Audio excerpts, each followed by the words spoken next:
Álvaro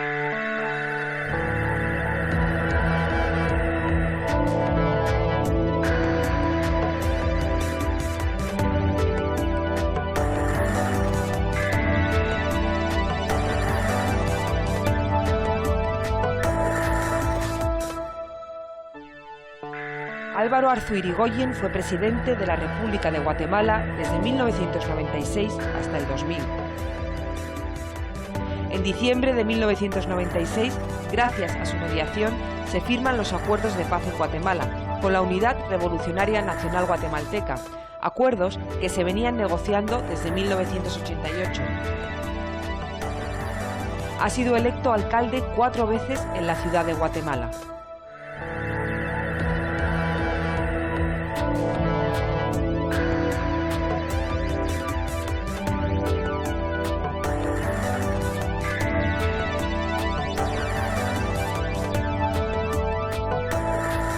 Muchas gracias por participar en esta entrevista cara a cara. Gracias. Usted ha entrado en su 5ª alcaldía en Guatemala.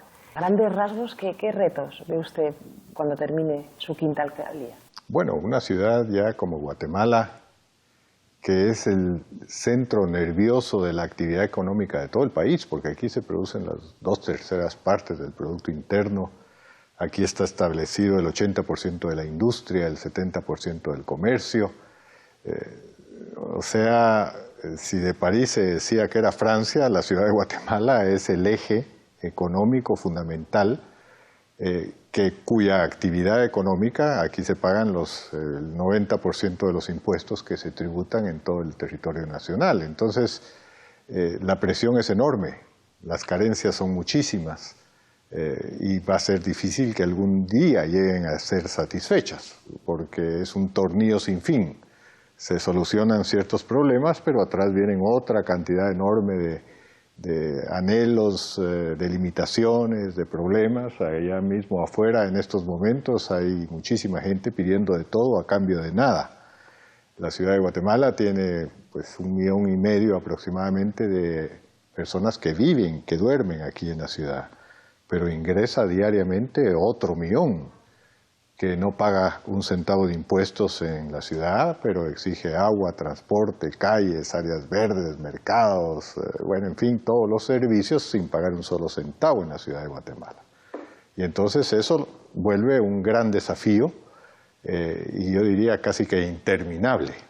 Siempre van a haber carencias, siempre van a haber dificultades, siempre van a haber problemas, pero tenemos un buen equipo en la municipalidad, y que se está renovando permanentemente, gente joven que está accesando a los cargos más importantes para que ya los que estamos en el atardecer de la vida podamos pasar la estafeta y que se llegue con innovación a cumplir las necesidades que se tienen en la ciudad.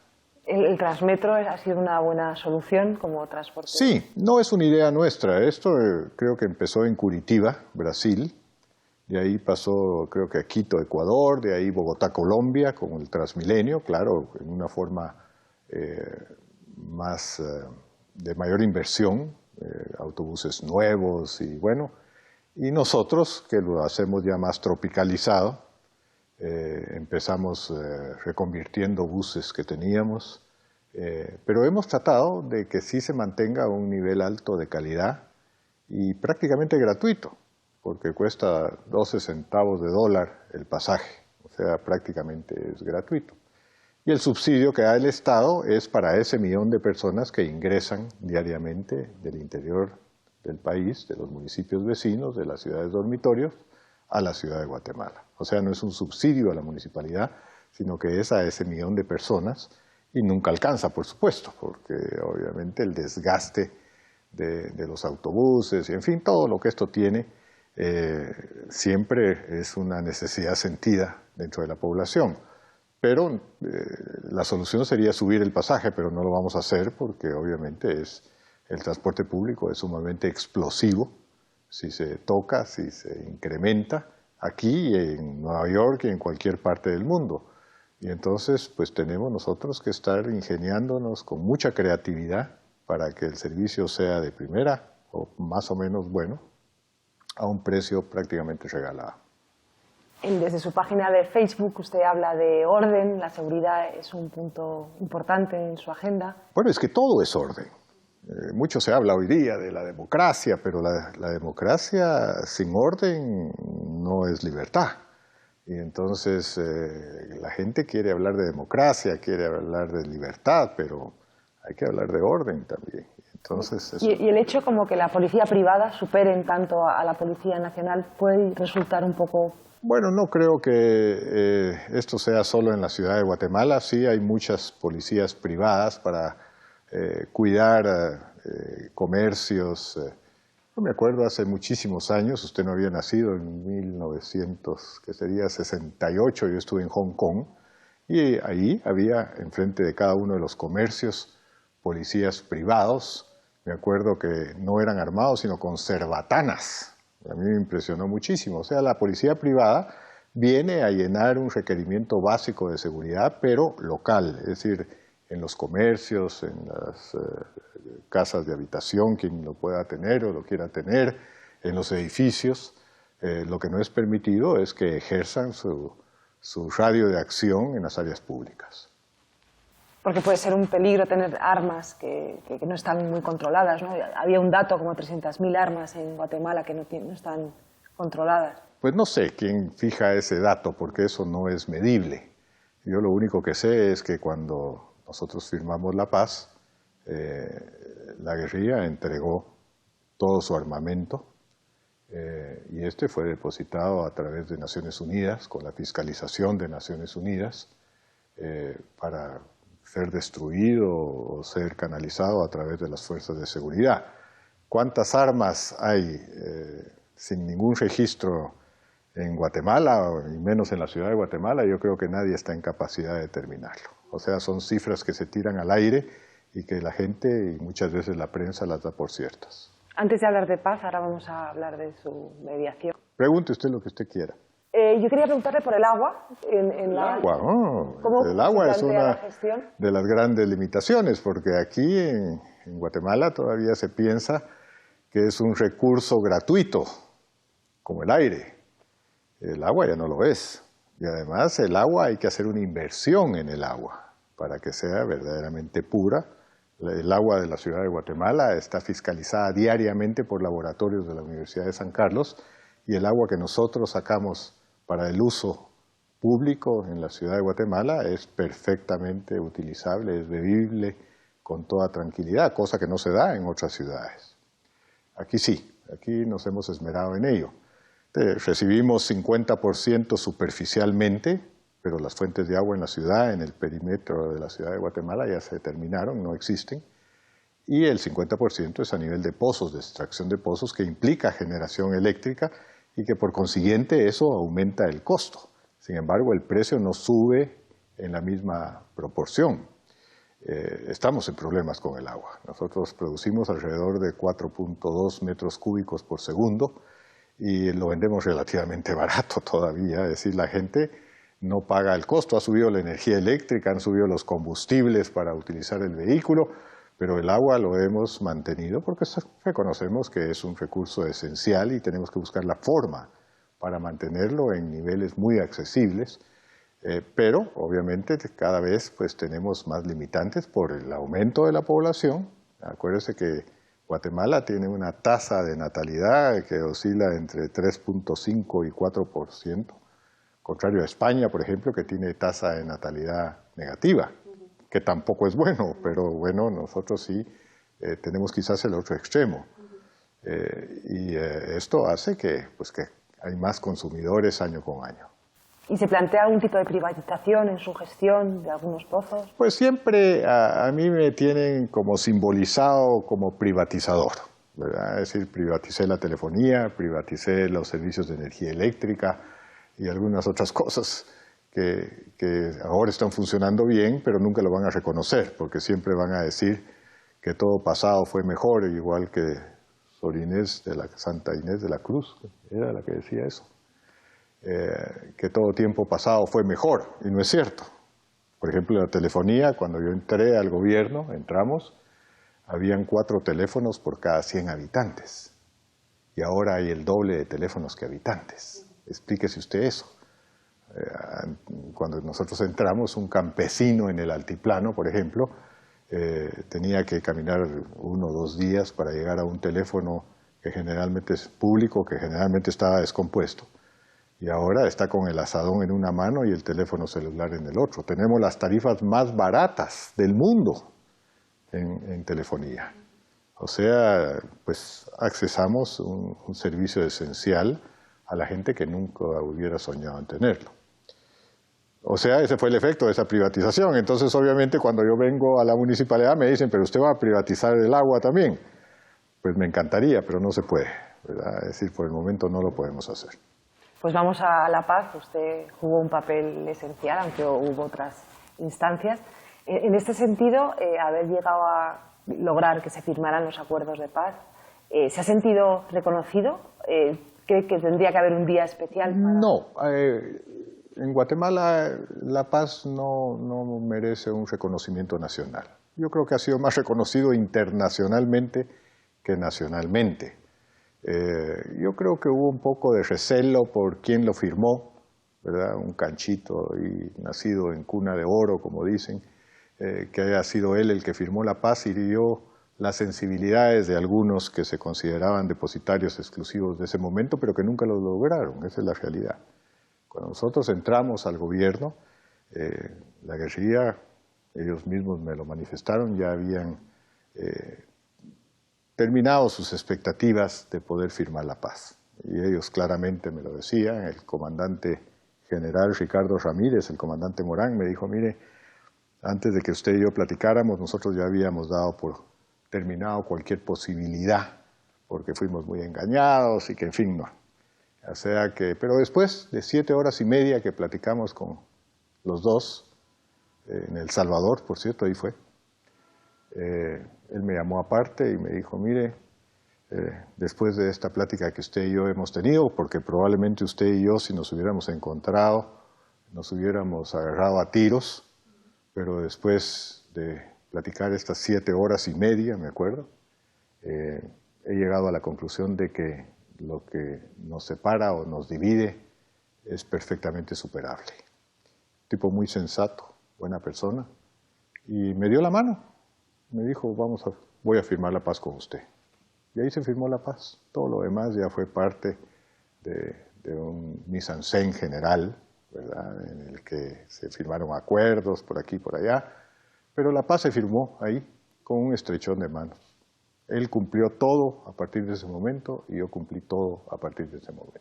Ernesto Sampera, que también entrevistamos en este programa, contaba que usted le dio muy buenos consejos para aplicar ahora el proceso de paz en Colombia. ¿Se puede saber alguno de estos consejos? Bueno, yo he estado observando el proceso de paz en Colombia, que han habido muchos intentos, incluso el de él, ¿verdad? Que quizás fue él el que más se acercó a ellos. Yo creo que un error, creo yo, aunque puedo estar equivocado, es darle participación a la prensa en las conversaciones de paz. Eso enmaraña las cosas, porque siempre la prensa va a querer resaltar o hacer creer saber sobre el contenido de los acuerdos más de lo que realmente es. Y entonces eso exacerba en las partes y angustia a las partes. Va ganando en las conversaciones una parte o va ganando la otra o va perdiendo, y esto lo obliga a mantener la actividad para hacer presión durante las conversaciones. No sé si me doy a entender. Como en Vietnam, por ejemplo. Por ejemplo, Vietnam, en París, las conversaciones, yo me acuerdo las conversaciones de Kissinger con el Vietcong en París, que la prensa se adelantaba a decir que iba ganando el Vietcong, entonces obviamente los norteamericanos intensificaban los bombardeos, cuánta gente murió a causa de esto, o a la inversa, decían que no, que el Vietcong está teniendo preponderancia en las conversaciones, o al revés, pues que los Estados Unidos están logrando sus objetivos en las pláticas, entonces el Vietcong intensificaba los ataques y las penetraciones subterráneas que tenían, y murió mucha gente por esas noticias. En el Medio Oriente, usted lo ve, no se ha logrado esto porque las conversaciones son públicas y entonces empiezan unos dimes y diretes, y esto obliga muchas veces hasta a suspender las conversaciones. Y esto ha pasado ahora con la paz de Colombia, conversaciones que se llevan en La Habana, que los asustan estos artículos de prensa en las que aparecen comprometiéndose más de lo debido, cuando no es así. No, nosotros acá invitamos a la prensa 15 minutos antes de la firma de cada uno de los acuerdos. Y si se puede hacer 10 minutos antes, mejor. Y se enfadaron. Sí, pero conmigo siempre están enfadados y me tienen sin cuidado. En cuanto a los alcances de los acuerdos, hay uno que se suscribió antes que Oslo, que era en México, que hablaba un poco del desarrollo socioeconómico de la gente, de que el Estado invertiría en vivienda. Yo quería preguntarle en este sentido, ¿cómo considera usted los alcances? ¿A qué no han llegado estos acuerdos? Mire, es que estas organizaciones civiles y tal son muy dados a hablar de porcentajes del cumplimiento de los acuerdos de paz. Y eso es absurdo. Porque dentro de los acuerdos de paz hay prioridades. Por ejemplo, se cumplió a la cabalidad uno de los principales acuerdos de paz, que era el cese al fuego. Y de eso no se habla. Y así hay una serie de escaladas de acuerdos, unos más importantes que los otros. O sea, no se puede hacer un denominador común de los acuerdos. Se han cumplido el 73% o se ha incumplido el 80%. No se puede, porque hay unos más importantes y relevantes que los otros. Imagínese usted qué acuerdo más importante que el cese al fuego. Claro, dice uno, bueno, sí, pero es que era una guerra de baja intensidad. ¿Quién califica la intensidad de una guerra? Es un absurdo. Claro, en la ciudad de Guatemala probablemente se sentía de baja intensidad, pero en Chajul, Cotzal o Nevaj, en el altiplano, la gente se tenía que encerrar en sus casas a las 5 de la tarde, porque empezaban los bombardeos. Entonces, ¿quién califica la intensidad de un conflicto armado? Ah, es que se hizo demasiado apremiado, demasiado prematuro, demasiado rápido. Nunca es rápido para firmar la paz. Para hacer la guerra, sí, pero nunca para firmar la paz es apremiante el tema. En ese sentido, el juicio por genocidio a Ríos Montt viene a sentar un precedente, ¿no?, en la justicia de Guatemala. Bueno, ese proceso sigue abierto, porque se ha dicho que se canceló el proceso, y eso no es cierto. Es decir, la Corte de Constitucionalidad, al calificar el vicio que se traía en el proceso, se volvió a sus inicios, lógicamente, porque venía, obviamente, ya viciado, pues las personas estaban condenadas antes de abrir el proceso, lo cual era un absurdo. Bueno, se vio hasta la juez como que hubiera metido un gol, festejar la vindicta que había logrado a través de un proceso que venía mal. Entonces, con muy buen criterio, tengo entendido, las Cortes, tanto Suprema como Constitucional, dijo no, que vuelva el proceso a sus inicios y empecemos de nuevo. En esa fase está. Y en este sentido, por ejemplo, hay un convenio de la ONU que dice que hay que avisar a las comunidades cuando viene una transnacional a actuar en su territorio.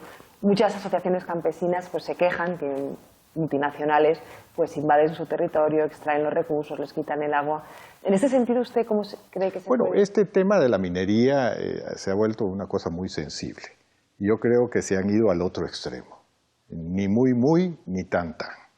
Es decir, muchas veces los procesos estos de minería no están siendo supervisados debidamente, le dejan una nada en las negociaciones al país, o a las poblaciones circunvecinas. Eso hay que reacondicionar nuevamente o renegociar más bien con estas compañías, porque obviamente tienen un costo en extracción, pero creo que se han cometido abusos en eso. Pero tampoco limitarlas al cero, ¿verdad? Creo que se ha ido al otro extremo, se han ido a exacerbar los ánimos de una manera que impide incluso el desarrollo de esas propias comunidades. Por ejemplo, no estemos hablando de la extracción, la generación de energía eléctrica, la utilización de las fuentes de agua que ya están contaminadas la mayor parte. Bueno, pues si se pone una planta Pelton o yo que sé, el sistema que se utiliza hoy en día para generar energía eléctrica y le da a las poblaciones circunvecinas una energía a precio regalado o regalada, pues es beneficio para esas comunidades y no se puede limitar eso. El problema con los latinoamericanos es que nos vamos a los extremos, pero siempre hay que considerar la posibilidad de que exista un término medio. Claro, cada quien exhibe su verdad, pero está su verdad, mi verdad y la verdad. Y eso nunca se considera. Pues, alcalde Arzú, muchas gracias por esta entrevista, por hablarnos de paz, de gestión municipal. Gracias por estar Gracias. A la orden.